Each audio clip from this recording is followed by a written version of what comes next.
El cajón del buró de su madre nunca había estado abierto. En 42 años, Andrés no lo había visto abierto ni una sola vez. La cerradura plateada estaba oxidada en los bordes, como si alguien la hubiera forzado hace mucho tiempo y nunca la hubiera vuelto a tocar. Andrés la había abierto. Esa tarde, con un clip doblado, buscando el testamento que el abogado decía que existía, el papel que justificaba estar ahí, revolviendo las cosas de una mujer que llevaba 3 días muerta. El cuarto todavía olía a ella, a talco Johnson y a la crema de cacao que untaba en los codos cada noche antes de dormir. La lámpara de pantalla verde seguía en el buró, la misma de siempre, la que había estado encendida durante sus fiebres de niño y durante sus desvelos de adolescente, y Andrés la había encendido sin pensar, por reflejo, como si el cuarto todavía fuera de alguien vivo. Dentro del cajón no había testamento. Había un sobre Manila Café, grueso, sellado con cinta adhesiva, que había amarilleado con los años, hasta volverse casi naranja. Alguien lo había pegado con cuidado, con varias capas, como si quisiera asegurarse de que no se abriera solo. En la parte frontal, escrito con la letra pequeña y vertical que Andrés reconocía desde las listas del mercado y las notas en su lonchera de la primaria, había 5 palabras. Para Andrés, solo si yo ya no estoy. Se quedó mirando esas palabras debajo de la luz verde de la lámpara. Su nombre escrito por ella. La condición ya cumplida. Abrió el sobre con cuidado, aunque no sabía por qué tenía cuidado todavía, y sacó 2 cosas. La primera era una fotografía de papel mate, con los bordes ligeramente curvados por el tiempo. En ella aparecía su madre joven, con el pelo recogido y una bata de hospital, sentada en lo que parecía ser una sala de recuperación de clínica. Sonreía con los ojos cansados. En sus brazos sostenía un recién nacido envuelto en franela azul. A su lado, de pie, había un hombre que Andrés nunca había visto en ningún álbum, en ninguna mesa, en ninguna pared de esa casa. La segunda cosa era un acta de nacimiento. La doblez central estaba tan marcada que el papel casi se partía solo ahí. Andrés lo desplegó bajo la lámpara y leyó su propio nombre en la línea del registro. Andrés Guillermo. Leyó la fecha, que era la suya. Leyó el nombre de la madre, que era el de ella. Y entonces leyó el nombre del padre registrado. Y ese nombre no era Héctor Villanueva, que era el nombre del hombre que lo había llevado a la escuela, que había firmado sus boletas, que había cargado su féretro en el entierro de su abuelo. Era otro nombre, un nombre que Andrés no había escuchado nunca. Dobló el acta, la volvió a desdoblar. Miró otra vez el nombre como si la segunda lectura fuera a corregir la primera. No la corrigió. Afuera, en la sala, su hermana Lucía esperaba con un café que ya debía estar frío, sin saber que en ese cuarto, debajo de la luz de la lámpara verde de siempre, el piso que los dos creían compartir acababa de desaparecer bajo los pies de uno solo. 7 años atrás, cuando el médico pronunció las palabras insuficiencia renal crónica, Andrés no lloró. Canceló la llamada, que tenía pendiente con una empresa en Monterrey, y no volvió a marcar ese número. La oferta era leal, un cargo de supervisión, sueldo en dólares, un departamento incluido. La guardó en un cajón mental del mismo modo en que se guardan las cosas que duelen demasiado para examinarse.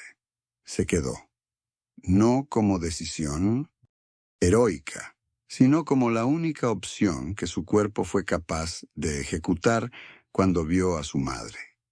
Salir del consultorio con los papeles en la mano y los ojos fijos en el piso de linóleo.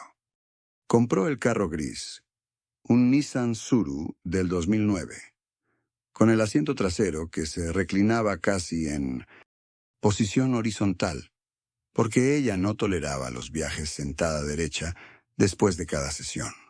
3 veces por semana, lunes, miércoles y viernes, Andrés estacionaba frente a la clínica de nefrología a las 6 de la tarde, con un cobertor doblado sobre el asiento y una bolsa con galletas de vainilla, las únicas que ella podía comer sin que se le revolviera el estómago en el camino de regreso. Nunca llegó tarde. En 7 años. Nunca llegó tarde una sola vez. Cada noche, antes de apagar su propia luz, pasaba por la habitación de ella y dejaba el platito de cerámica azul sobre el buró. 6 píldoras ordenadas por tamaño. La blanca grande primero, luego las 2 amarillas, después las pequeñas color salmón y al final la cápsula café, que siempre le costaba tragar. Las alineaba con los dedos igual que quien acomoda piezas de un ritual que no puede explicar pero tampoco interrumpir. El platito quedaba junto a la lámpara de pantalla verde, la misma que había estado en esa habitación desde que Andrés tenía 8 años. Andrés nunca se casó, nunca tuvo hijos, no por falta de oportunidad, sino porque los años se habían ido ocupando de otra manera, llenándose con turnos de diálisis y recetas y noches en que el teléfono sonaba a las 2 de la mañana porque ella tenía frío o miedo o simplemente no podía dormir. Rogelio, el hombre que lo crió, murió 12 años atrás de un infarto fulminante. Andrés pagó el funeral, eligió el ataúd de madera clara, habló con el sacerdote, firmó los papeles. No lloró mucho. Entre ellos siempre hubo una distancia que Andrés interpretó como carácter. Rogelio era un hombre de pocas palabras y menos gestos, y Andrés aprendió a no tomarlo personal. Ahora, sentado en la silla de mimbre, junto a la cama vacía de su madre, sosteniendo todavía el sobre sin abrirlo del todo, esa frialdad de Rogelio adquiría un contorno diferente, como una sombra que siempre estuvo ahí, pero que la luz nunca había golpeado desde el ángulo correcto. La sala de velación olía a flores blancas y a ese frío artificial que tienen los lugares donde nadie quiere quedarse demasiado tiempo. Andrés saludaba a rostros conocidos con la cabeza baja, recibía abrazos que no pedía, asentía a palabras que no escuchaba del todo. Fue en ese estado de atención apagada cuando la vio. Una mujer de unos 70 años, pelo gris recogido, ropa oscura y discreta, parada frente al féretro con una quietud que no era la de los vecinos ni la de los conocidos de toda la vida. No lloraba, solo miraba. Cuando se dio la vuelta y sus ojos encontraron los de Andrés, algo cambió. En su cara, un movimiento pequeño, casi imperceptible, como el de alguien que reconoce algo que no esperaba ver. Se acercó despacio y le dijo que era igual a él. Nada más. Andrés le preguntó a quién se refería y la mujer parpadeó. Dijo que se había confundido con otra persona y se alejó, antes de que él pudiera pedirle su nombre o su mano o cualquier cosa que la anclara al lugar. Andrés buscó a su tía Carmen entre los grupos de personas y la encontró junto a la pared del fondo, sosteniendo un vaso de agua que no tomaba. Le preguntó si conocía a esa mujer, señalando hacia donde había estado, pero la mujer ya no estaba. Carmen miró el espacio vacío y dijo que no sabía quién era, con una velocidad en la respuesta que no correspondía a la pregunta. Era demasiado inmediata, demasiado limpia, como una respuesta preparada. Andrés no dijo nada más.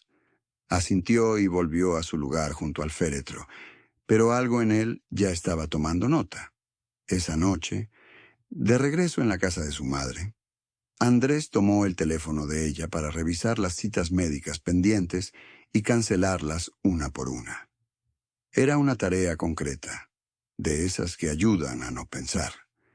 Mientras recorría la agenda de contactos, encontró una entrada guardada solo con una letra: R. No era Rogelio, su padre, que llevaba 12 años muerto y cuyo nombre Andrés había buscado sin querer.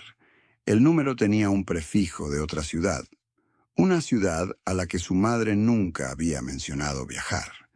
No había llamadas registradas entre ellos, pero sí 3 mensajes de texto del año anterior, los 3 sin leer desde el lado de su madre. Andrés dejó el pulgar quieto sobre la pantalla durante varios segundos y luego guardó el teléfono en su bolsillo sin abrirlos. Al día siguiente, mientras Andrés acomodaba ropa en bolsas para donar, escuchó a Carmen entrar a la recámara de su madre. Oyó claramente el sonido de un cajón abriéndose. Ese sonido de madera contra madera que él conocía bien porque era el cajón del buró de la derecha, el que su madre siempre cerraba antes de que él entrara. Después hubo silencio. Cuando Andrés entró a la habitación, Carmen estaba de pie junto al buró, con las manos vacías y los brazos pegados al cuerpo, mirando hacia la ventana con una expresión que Andrés recordaría después como la cara de alguien que llegó tarde a recoger algo que ya no estaba. Esperó a que los pasos de Carmen bajaran las escaleras y el sonido del portón metálico confirmara que estaba sola la casa. No hubo alivio en ese silencio, solo espacio. Andrés recogió el sobre manila de la cama de su madre y caminó hasta la cocina, sin encender más luces que la que colgaba sobre la mesa. Necesitaba distancia de esa recámara, de ese olor a lavanda y a tiempo detenido que lo hacía pensar con menos claridad. Buscó en el cajón junto al refrigerador la libreta de espiral azul, donde anotaba sus gastos de taller, la abrió en la primera página en blanco y escribió 3 preguntas, con letra apretada. La primera: ¿quién era el hombre cuyo nombre aparecía junto al de su madre en 1970, el acta de nacimiento? La segunda: ¿quién era R en el teléfono, esa inicial que su madre había guardado sin apellido, sin foto, sin contexto visible? La tercera: ¿qué sabía Carmen y desde cuándo lo sabía? Debajo de las preguntas trazó una línea horizontal y escribió la palabra plan, sin subrayarla, sin adornos. El primer paso era verificar que el acta fuera auténtica. Los registros civiles conservan duplicados originales y si el documento había sido alterado o llenado por error, el cotejo lo revelaría. Anotó la dirección de la oficina central del registro civil, que conocía porque había tramitado papeles ahí cuando registró el taller a su nombre. El segundo paso era el teléfono. No abriría los mensajes de R, todavía, porque algunos teléfonos reportan acuse de lectura, y no podía arriesgarse a que esa persona supiera que alguien del otro lado había entrado. Conocía a un técnico en el Mercado Juárez, un hombre callado que le había desbloqueado su propio equipo 2 años atrás sin hacer preguntas innecesarias. Podía pedirle que hiciera capturas de pantalla de la conversación completa sin activar ninguna notificación. El tercer paso estaba en los closets. Su madre nunca tiró nada. Facturas de hace 20 años, cartas sin sobre, álbumes con fechas escritas a lápiz en el reverso de cada foto.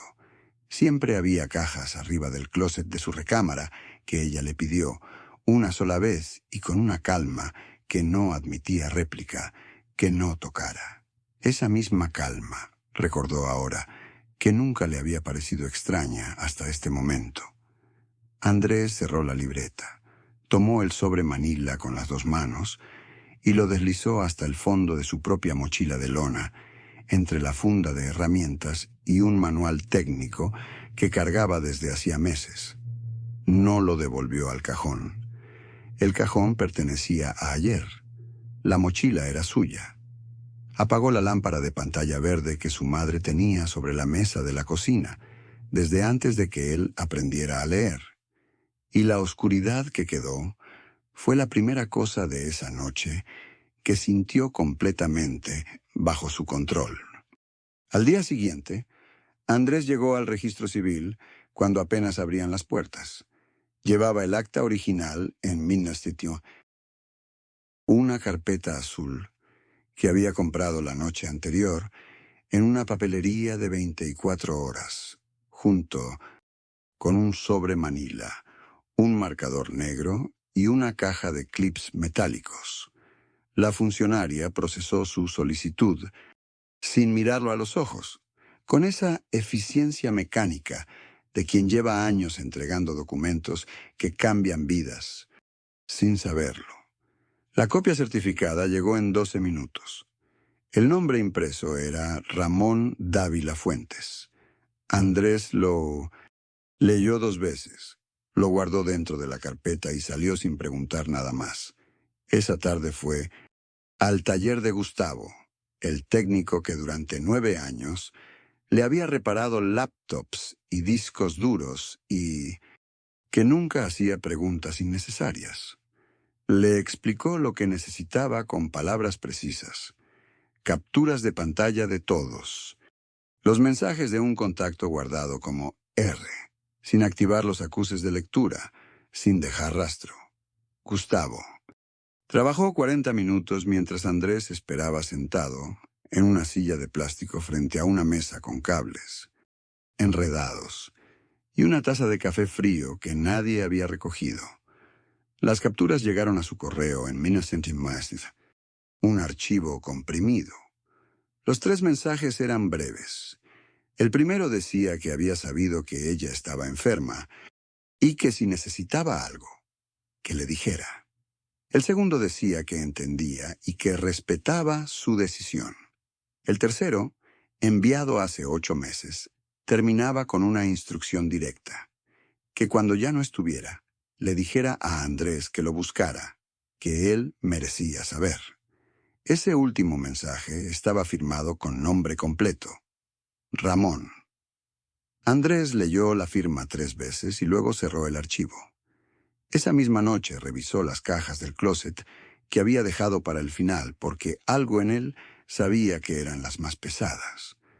En la tercera caja, debajo de un suéter doblado que olía todavía a la lavanda del último frasco que su madre había usado, encontró un sobre separado del resto, sellado con cinta adhesiva que ya había perdido la adherencia por el tiempo.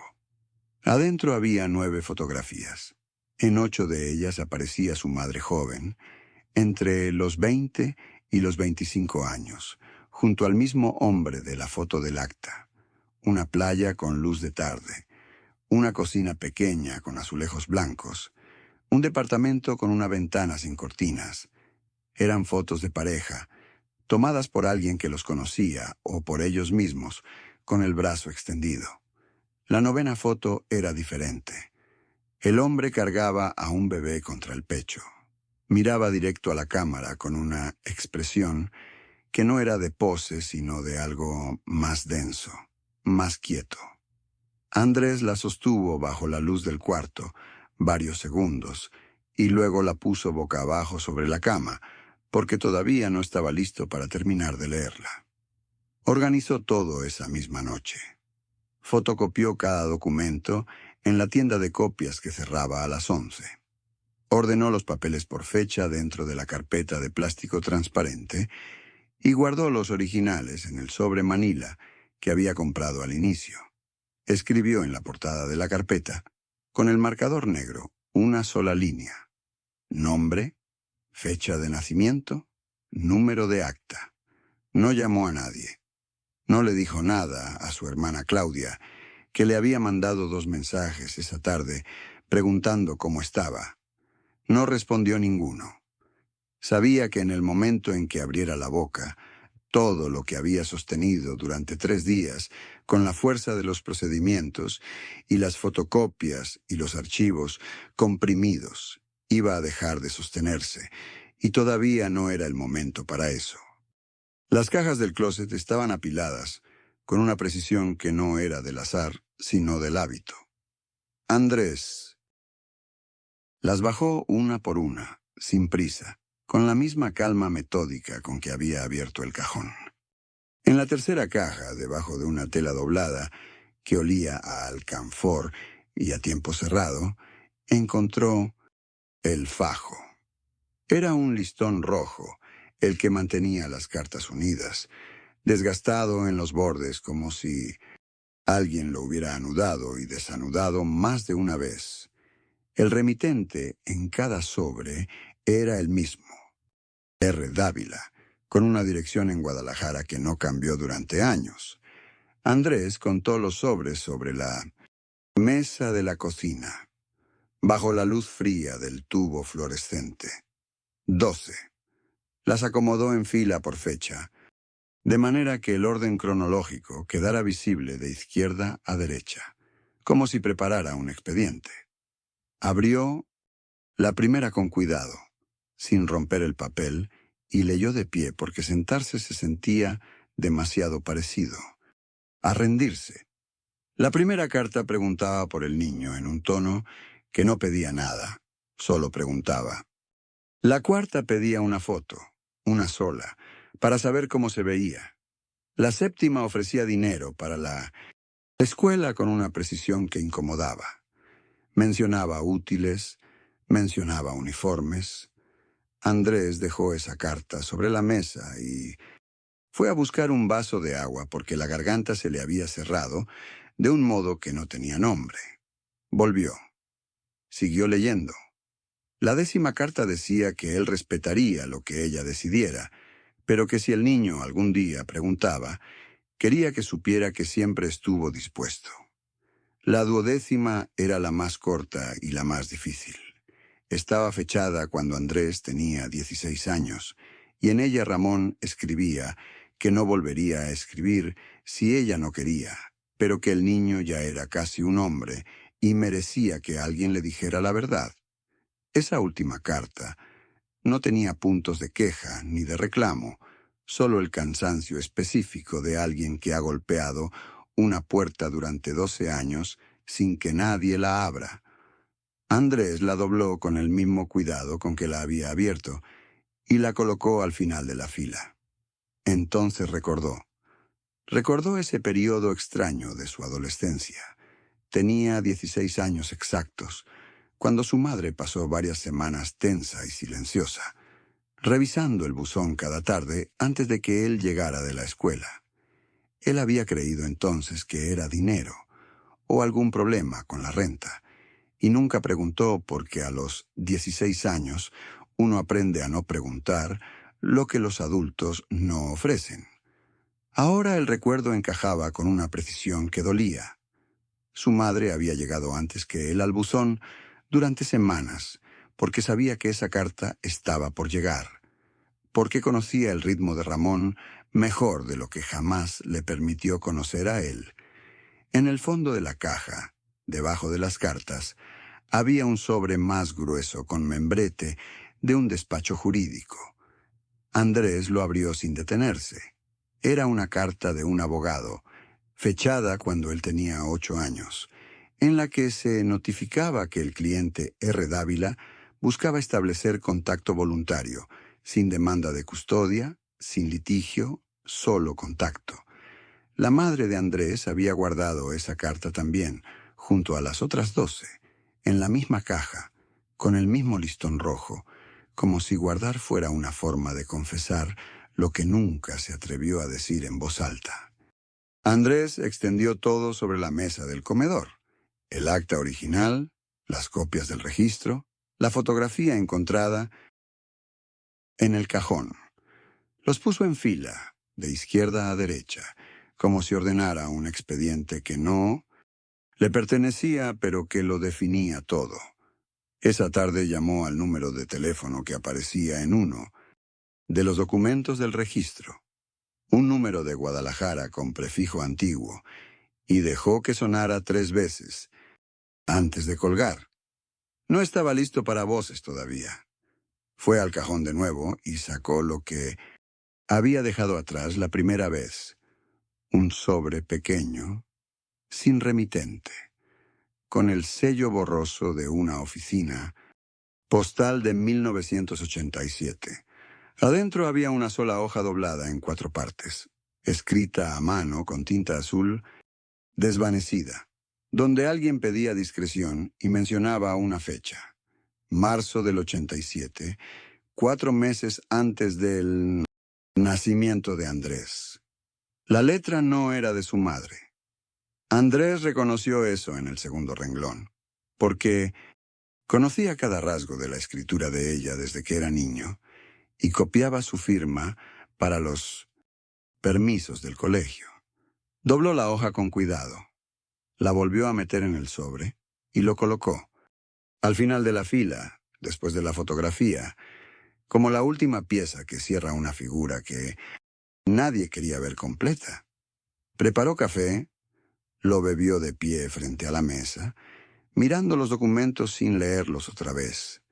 Ya no necesitaba leerlos. Todo lo que esos papeles decían lo tenía grabado con una precisión que ningún esfuerzo podía borrar. El hombre de la fotografía, el sobre sin remitente, la fecha de marzo. Las 3 cosas apuntaban al mismo centro, a la misma grieta que su madre había tapado durante casi 40 años, con una normalidad construida día a día, desayuno a desayuno, cumpleaños a cumpleaños. Andrés lavó la taza, la secó con el trapo de siempre y la colgó en su gancho. Luego tomó el teléfono y buscó el nombre de un abogado que hacía pruebas de filiación, alguien que un compañero del trabajo había mencionado una vez, sin saber que algún día esa información le iba a importar tanto. Andrés llegó a casa de su madre un martes por la tarde, cuando el sol entraba de lado por las persianas y dejaba rayas de luz sobre el piso de cerámica. Llevaba la carpeta azul bajo, el brazo, cerrada, sin anillos ni broches, como si fuera cualquier cosa. Su madre estaba en la cocina, revolviendo algo en una olla, y el olor a sofrito llenaba el corredor de siempre, ese olor que durante 40 años había significado hogar. Andrés puso la carpeta sobre la mesa del comedor, sin ruido, y esperó a que ella llegara por su cuenta. Cuando su madre vio la carpeta, no preguntó qué era, y ese silencio fue la primera confirmación de que algo dentro de ella ya sabía. Andrés abrió la carpeta despacio, sacó el acta del registro civil y la colocó frente a ella con la misma calma, con que se pone un vaso de agua sobre una mesa. Después puso la fotografía al lado, la del hombre de traje oscuro que aparecía en los documentos del banco, y esperó. Su madre no lloró. De inmediato, ni intentó hablar. Bajó los ojos hacia los papeles y los sostuvo ahí, como si estuviera leyendo algo que ella misma había escrito hace mucho tiempo. Andrés no levantó la voz ni movió las manos. Simplemente señaló la firma en el acta y luego la misma firma en el documento notarial que había obtenido el día anterior. El aire entre los dos se volvió denso, casi visible, como el vapor que seguía saliendo de la olla abandonada en la cocina. Ella intentó decir que podía explicarlo, y Andrés asintió en silencio, porque no había venido a gritar, sino a escuchar lo que durante décadas nadie se había atrevido a decirle. Elena no gritó, no lanzó nada contra la pared ni cerró la puerta con fuerza. Simplemente se sentó en la silla de la cocina, donde siempre tomaba su café de las mañanas, y se quedó muy quieta, con las manos sobre la mesa, como si esperara que alguien le pusiera algo entre los dedos. Andrés había puesto los documentos frente a ella, sin decir mucho, solo los nombres, solo las fechas, y Ella los había mirado con una calma que a él le pareció más difícil de sostener que el llanto. Después de un rato largo, Elena se levantó, tomó su bolso del perchero junto a la puerta y salió sin abrigo, aunque afuera el aire de la tarde ya cortaba. Andrés escuchó el motor del carro encenderse en la calle, luego el sonido alejándose, y después nada más que el refrigerador zumbando en la cocina vacía. Se quedó parado en el pasillo con la carpeta azul todavía en la mano, sin saber exactamente en qué cuarto entrar. El reloj sobre el televisor marcaba las 4:16, y esa precisión absurda le resultó casi insoportable. Caminó hasta la sala y se sentó en el sofá donde de niño veía caricaturas con su madre, y el cojín todavía olía a ese perfume suyo de lavanda, y algo más dulce que nunca había sabido nombrar. Abrió la carpeta, volvió a leer el acta de nacimiento con la misma letra cursiva de siempre, y por primera vez en días no buscó otra prueba, sino que simplemente la sostuvo. La verdad ya no era una pregunta que necesitaba responder. Era una superficie fría y plana sobre la que tendría que aprender a caminar. Andrés dobló el acta original con cuidado y la guardó dentro de un sobre manila que había comprado. Esa misma mañana, en la papelería de la esquina, escribió su nombre en el frente con letra firme, sin temblar, y lo colocó en el cajón superior de su escritorio, el único con llave. Luego abrió su cuaderno de espiral azul, el mismo donde anotaba gastos del taller, y arrancó una página en blanco. Hizo 2 columnas, lo que sabía con certeza y lo que todavía necesitaba confirmar. La columna de la derecha era más larga, pero ya no lo paralizaba. Llamó a un abogado que conocía desde la preparatoria. Le dejó un mensaje de voz breve y preciso, sin detalles innecesarios, solo que necesitaba una cita urgente sobre un tema de registro civil. Después fue a la cocina, calentó agua, preparó café, y mientras esperaba que hirviera, barrió el piso que llevaba 3 días sin tocar. El movimiento de la escoba sobre las baldosas le ordenaba algo por dentro, como si limpiar afuera ayudara a que algo adentro también encontrara su lugar. Comió un sándwich de pie frente a la ventana, mirando la calle sin ver nada en particular, dejando que el silencio fuera solo silencio y no una amenaza. Por la tarde fue al registro civil del municipio y pidió en ventanilla una copia certificada de su propio nacimiento, con el sello vigente que aceptan los juzgados. La empleada le entregó el documento sin mirarlo a los ojos, como si fuera un trámite cualquiera, y para ella lo era. Andrés lo guardó en el sobre manila junto al otro, cerró el broche metálico y respiró hondo una sola vez.